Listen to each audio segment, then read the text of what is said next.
Hello दोस्तों, स्वागत है आप सभी का केसीसी यूपीएससी एस्पिरेंट चैनल पर। मेरा नाम है कौशल कुमार। मैं आशा करता हूं आप सभी लोग अच्छे होंगे, स्वस्थ होंगे। दोस्तों, 6 क्लास की एनसीईआरटी ज्योग्राफी की हम एक और वीडियो आपके समक्ष लेकर उपस्थित हैं चैप्टर नंबर 1 की। जी हां, अगर आपने ज्योग्राफी का एनसीईआरटी का चैप्टर नंबर 1 की फर्स्ट वीडियो नहीं देखी है तो उसको देखिए, ताकि आपको फर्स्ट चैप्टर अच्छे से क्लियर हो जाए। सौर मंडल में पृथ्वी, ये वीडियो का सेकंड पार्ट है और वीडियो के थर्ड पार्ट में पूरा चैप्टर कंप्लीट हो जाएगा। तो चलिए आज हम हमारे टॉपिक को लेके बात करते हैं, लेकिन उससे पहले अगर आपने वीडियो को लाइक नहीं किया है तो आप वीडियो को लाइक कर दीजिए, अपने दोस्तों को शेयर कर दीजिए। अगर आप चैनल पर नए हैं तो प्लीज चैनल को सब्सक्राइब कर लें, क्योंकि आपका जो कमेंट होता है, आपका जो सब्सक्राइब करना होता है हमारे चैनल को और लाइक होता है वीडियो को, वही हमारा मोटिवेशन का एक जरिया है। तो आप प्लीज उस मोटिवेशन को बनाए रखिए, ताकि हम जल्दी जल्दी आपके लिए सारी वीडियो लेक्चर्स लेके आ सके और आपकी 6th क्लास की एनसीईआरटी ज्योग्राफी की जो हमने स्टार्ट करवाई है उसको हम पूर्ण रूप से संपन्न करें। तो चलिए, हमने लास्ट टाइम काफी सारी चीजें कवर कर ली थी। आज हम सबसे पहले कवर करेंगे एनसीईआरटी को। जब आप पढ़ेंगे तो वहां पर एक और टॉपिक आएगा, नक्षत्र मंडल। कि नक्षत्र मंडल होता क्या है। तो चलिए, रात में आपने बहुत सारे तारों को चमकते हुए देखा होगा, जो आप क्या करते होंगे, विभिन्न विभिन्न प्रकार की आकृतियां बनाते होंगे आकाश में। आप कभी कभी जब तारों को टिमटिमाते हुए देखते हैं तो आपको नजर आएगा कि आप कई सारे तारों को जोड़ी बनाएंगे तो वो एक कोई ना कोई शेप बना रही हैं, कोई एक आकृति बना रही हैं, स्ट्रक्चर बन रहा है। और वो जो स्ट्रक्चर बन रहा है उसी स्ट्रक्चर के समूह को क्या कहा जाता है, नक्षत्र मंडल कहा जाता है। तो रात में बहुत से तारे चमकते हैं, अतः विभिन्न आकृतियां बनाते हैं। इन आकृतियों वाले तारों के समूह को क्या कहते हैं, नक्षत्र मंडल कहते हैं। जैसे कि एक अर्सा मेजर, या इसी को हमारा बिग बियर भी कहते हैं। तो ये भी हमारा एक तारा मंडल है। तो आई होप आपको तारा मंडल क्या होता है समझ में आया होगा, या नक्षत्र मंडल क्या होता है ये क्लियर हुआ होगा। आगे बढ़ते हैं कुछ चीजों को देखते हुए। एक है हमारा क्या, सप्तऋषि या फिर आपका ध्रुव तारा। सप्तऋषि या ध्रुव तारा एक हमारा क्या है, ये भी नक्षत्र मंडल है। और इसमें भी क्या है, इसमें भी कई सारे तारे होते हैं और वो तारे मिलकर एक आकृति बनाते हैं, जिसमें आपको मतलब अगर आप सप्तऋषि को पहचान गए तो उसकी सहायता से आप ध्रुव तारे को पहचान सकते हैं। पुराने लोग जब यात्राएं करते थे समुद्र में, या किसी व्यापारिक मतलब चीज को लेके व्यापार करने के लिए यात्राएं करते थे, तो वह हमारे ध्रुव तारे का प्रयोग करते हुए उत्तर दिशा का पता लगाते थे और इसी के माध्यम से वो दिशाओं को तय कर पाते थे। तो चलिए समझते हैं, हमारा क्या, उत्तरी दिशा में चमकने वाला एक विशेष तारा ही ध्रुव तारा है, जो सप्तऋषि तारा मंडल की सहायता से पहचाना जा सकता है। ये हमारा क्या है, सप्तऋषि तारा मंडल है। अगर आप इसको देखोगे तो ये आपका क्या है, ये एक आपका विशेष आकृति बना रहा है। ये 7 तारों का एक समूह है जिसको हमारा सप्तऋषि कहा जाता है। इसको अगर आप ऐसे करके जोड़ देंगे तो ये आपको दिखाई देगा एक तारा मंडल। तो ये जो तारा मंडल है, यहां आप किसी व्यक्ति को खड़ा कर दीजिए यहां पर। तो जैसे आप यहां पे खड़ा करोगे तो आपको पता चलेगा इसके सामने वाला जो तारा है, ये जो तारा है यही है बड़ा सा तारा, ध्रुव तारा। क्योंकि इसके सामने एक लकीर खींच के आप जब देखेंगे तो आपको पता चलेगा कि ये डायरेक्टली लोकेशन दिखा रहा है ध्रुव तारा। और ध्रुव तारा सदैव उत्तरी दिशा में चमकता है। और एक बार आपको उत्तरी दिशा पता चल गई तो आपको दक्षिण दिशा भी पता चल जाएगी, जाहिर सी बात है। और फिर इसके बाद आपको पूर्व दिशा का भी अंदाजा लग जाएगा और फिर आपको इसका पश्चिम दिशा का भी अंदाजा लग जाएगा। तो पुराने समय में यात्रा करते समय लोग ध्रुव तारे का बहुत प्रयोग करते थे। आई होप आपको इतनी बातें क्लियर हो गई होंगी। चलिए नेक्स्ट टॉपिक जो एनसीईआरटी में दे रखा है वो है आपका ग्रह। कि ग्रह किसे कहते हैं, तो जरा समझने का प्रयास कीजिएगा कि जिन खगोलीय पिंडों के पास अपनी ऊष्मा नहीं होती है, प्रकाश नहीं होता है, ऐसे खगोलीय पिंडों को जो आकार में बड़े होते हैं इनको ग्रह कहा जाता है। और ग्रह हमारा प्लेनेट शब्द से निकला है, अंग्रेजी भाषा का एक शब्द है प्लेनेट। तो ये जो शब्द है प्लेनेट, ये प्लेनेट ग्रीक भाषा के प्लेनेटाई वर्ड से निकला है। किससे निकला है? प्लेनेटाई वर्ड से निकला है, जिसका अर्थ होता है परिभ्रमक। परिभ्रमक मतलब परिभ्रमण करने वाला, परिक्रमा करने वाला, यानी कि चारों तरफ चक्कर लगाने वाला या चारों ओर घूमने वाला। तो जो ग्रह होते हैं वो चारों ओर घूमते हैं, लेकिन किसके? सेंटर पॉइंट के। और सेंटर में कौन है? सूर्य। ध्यान रखिएगा, हमारे सौर मंडल में जो केंद्र में स्थित है, सेंटर में स्थित है, सूर्य है, और सारे ग्रह इसी के चक्र लगाते हैं। चलिए आगे बात करते हैं, हमारा सौर मंडल क्या है। तो देखिएगा, सूर्य और हमारे 8 ग्रह और अन्य खगोलीय पिंड और उपग्रहों को मिलाकर क्या बनता है? हमारा सौर मंडल का निर्माण होता है। अब देखिएगा, हमारे सौर मंडल में प्रमुख स्थिति किसकी है? ये हमारे सूर्य की है, सूर्य देवता जी की, और ये सेंटर में है। और इसके बाद सूर्य से क्रम से दूरी बता रहा हूं मैं, मतलब क्रम से दूरी मतलब सबसे नजदीक कौन है, फिर उसके बाद, फिर उसके बाद, फिर उसके बाद, ऐसे करके। तो सबसे नजदीक है हमारा कौन? बुध, फिर है आपका शुक्र, फिर पृथ्वी, मंगल। तो ध्यान रखिएगा, बुध शुक्र पृथ्वी मंगल, बुध शुक्र पृथ्वी मंगल। इसके बाद बृहस्पति शनि अरुण वरुण, बृहस्पति शनि अरुण वरुण।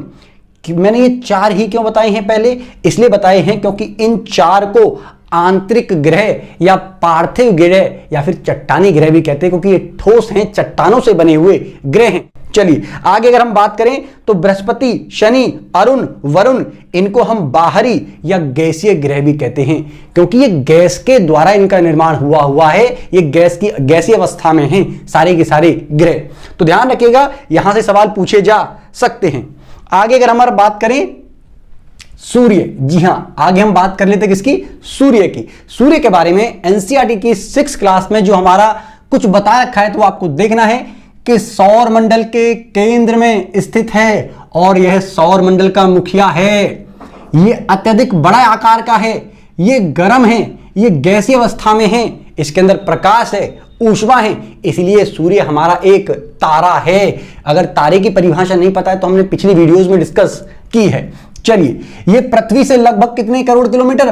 15 करोड़ किलोमीटर दूर है। एसएससी में पूछे जाने वाला प्रश्न है, ये पीसीएस में भी पूछा गया प्रश्न है, ध्यान रखिएगा। आगे बढ़ते हैं। गुरुत्वाकर्षण बल, जी हां, सूर्य का आकार जितना विशाल है उतना ही विशाल इसका गुरुत्वाकर्षण बल है, ग्रेविटी फोर्स है, जिस ग्रेविटी के कारण जितने भी हमारे ग्रह हैं इसकी ओर आकर्षित होते हैं और इसकी परिक्रमा करते हैं, चारों तरफ घूमते हैं। इसके पास अपना प्रकाश और ऊष्मा भी है। तो ध्यान रखिएगा, जितने भी ग्रह हैं, यहां तक कि हमारी पृथ्वी, सभी ग्रहों का एकमात्र ऊष्मा और प्रकाश का स्रोत क्या है? सूर्य। हमारी पृथ्वी का भी एकमात्र प्रकाश और ऊष्मा का जो स्रोत है वो सूर्य है। हमारी पृथ्वी से सूर्य इतनी 15 करोड़ किलोमीटर दूर है, तब आप सोचिए कि उसकी ऊष्मा और उसके प्रकाश से हम कितने प्रभावित होते हैं। अंदाजा लगाइए, अगर हम गलती से भी बुध जैसे ग्रह, वैसे तो वहां जीवन संभव हो ही नहीं सकता, लेकिन बुध जैसे ग्रह पर होते तो हम जलकर भस्म हो जाते, पिघल जाते, पानी बन जाता, हमारा चटनी बन जाती। चलिए आगे बात करते हैं हमारा कक्षा की, कि कक्षा क्या है। जो जितने भी हमारे ग्रह हैं ना, सभी ग्रह जो सूर्य की परिक्रमा कर रहे हैं, वो परिक्रमा ऐसे नहीं कर रहे हैं, एक निश्चित दीर्घ वृत्त आकार पथ पर, यानी कि एक निश्चित पथ पर। अब आपको समझना है कि वृत्त आकार और दीर्घ वृत्त आकार में क्या अंतर है। मान लीजिए हमारा क्या है, ये सूर्य है, अगर मैं कहता कि ग्रह इसके वृत्त आकार में क्या कर रहे हैं, तो ऐसे करके ग्रह, मान लीजिए कोई भी ग्रह, मान लीजिए मैं पृथ्वी मान लेता हूं कि जो हमारा क्या है, ये हमारा अर्थ है और ये हमारा क्या है, ये सन है। तो ये हमारी अर्थ इसका ऐसे करके चक्कर लगा रही होती तो ये होता हमारा वृत्त आकार पथ, यानी कि कोई भी एक रास्ता पथ कहलाता है, और ये वृत्त आकार में, गोले के रूप में। लेकिन ऐसे नहीं लगाती पृथ्वी इसका चक्र। मान लीजिए हमारा क्या है, ये हमारा सन है, तो पृथ्वी चक्कर लगा रही है इसका ऐसे करके, यानी कि एक बार पृथ्वी सबसे नजदीक होती है और एक बार पृथ्वी सबसे दूर होती है। अगर आपको इसको समझना है कि उपसौर और अपसौर की स्थिति ये क्या है, ये दीर्घवृत्त आकार पथ क्या होता है, तो हमारा अन्य चैनल है KCC एजुकेशन, वहां पर हमने विस्तार से खगोल विज्ञान की एक सीरीज कंप्लीट करवा रखी है। वहां आप जाएंगे तो आपको खगोल विज्ञान के विषय में बहुत अद्भुत बातें, अद्भुत रहस्य आपको समझ में आएंगे, तो वहां से आप फॉलो कर सकते हैं। आई होप आपको दीर्घवृत्त आकार समझ में आया होगा कि दीर्घवृत्त आकार क्या है।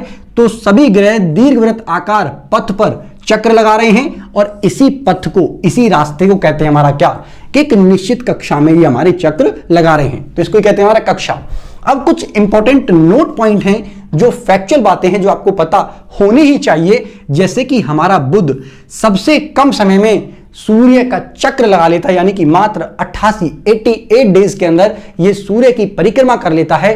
इसका मतलब बुध पर एक साल कितने दिन का होता है, केवल 88 दिन का, केवल 88 डेज का वहां पर ईयर होता है, एक साल 88 दिन के बराबर का है। चलिए आगे बात करते हैं। तो वरुण, आपको वरुण पता है, इसको हमारा नेपच्यून भी कहा जाता है, जो सूर्य से सबसे ज्यादा दूरी पर स्थित है। आपको जानकर हैरानी होगी कि 164 दिन ये 164 साल में चक्र लगाता है। पॉइंट टू बी नोटेड, 164 साल के अंदर ये हमारा एक चक्र पूरा कर पाता है। आप अंदाजा लगाइए कि आपका जीवन एक दिन का होगा वहां पर, समझ रहे हो, क्योंकि आपका पृथ्वी पर 164 साल और मात्र वहां का एक दिन कंप्लीटली है। आपकी मृत्यु एक दिन में हो जाएगी वरुण पर, तो क्योंकि उसका एक दिन 164 साल के लगभग बराबर का होता है। तो सबसे देरी में सूर्य का चक्कर कौन लगा रहा है, वरुण, और सबसे जल्दी कौन लगाता है, बुध। चलिए एक बात और इंपॉर्टेंट, कि पहले 9 ग्रह माने जाते थे, क्योंकि प्लूटो को भी एक ग्रह माना जाता था, लेकिन 2006 के बाद प्लूटो को ग्रह की श्रेणी से हटा दिया गया है, क्योंकि ग्रह की परिभाषा होती है कि यह आकार में बड़ा होना चाहिए, निश्चित पथ पर चक्र लगाना चाहिए उसका सूर्य का। लेकिन जो हमारे ये क्या नाम है, प्लूटो भाई साहब हैं, ये तो कभी शनि की कक्षा में चक्कर लगा रहे हैं, कभी आपका अरुण की कक्षा में चक्कर लगा रहे हैं, कभी वरुण की कक्षा में चक्कर लगा रहे हैं, कभी गायब भी हो जा रहे हैं। तो इसलिए 2006 में ऐसे ग्रहों को, प्लूटो जैसे ग्रहों को बौने ग्रह की कैटेगरी में डाल दिया गया है। तो हमारा ये कोई ग्रह नहीं है प्लूटो हमारा एक बौना ग्रह है 2006 के बाद। चलिए बृहस्पति, शनि और वरुण, ये तीनों ऐसे ग्रह हैं जिनके चारों ओर आपको एक ऐसी चौड़ी पट्टीनुमा संरचना नजर आएगी। जैसे मान लीजिए ये भी कोई ग्रह है और आपको इसके चारों तरफ ऐसी कुछ पट्टीनुमा संरचनाएं दिखाई देंगी। तो ये जो छोटी छोटी जो पट्टिकाएं दिखाई दे रही हैं, ये हमारे छोटे छोटे क्या हैं, अन्य ग्रहों के कुछ टुकड़े हैं, पिंड हैं, जो गुरुत्वाकर्षण बल के कारण इनके मतलब चारों ओर पास घूमने लग जाते हैं, जिससे ये एक पट्टीनुमा संरचना दिखाई देती है। तो इसको हम क्या कहते हैं, इसको हमारा कहते हैं छल्ला। तो ध्यान रखिएगा, इनमें जो छल्ले का निर्माण हो रहा है वो छोटे छोटे पिंडों के कारण हो रहा है। तो आई होप आपको समझ में आया होगा। चलिए मिलते हैं इस वीडियो के नेक्स्ट पार्ट में नेक्स्ट टाइम, तब तक के लिए थैंक यू। जय हिंद, जय भारत।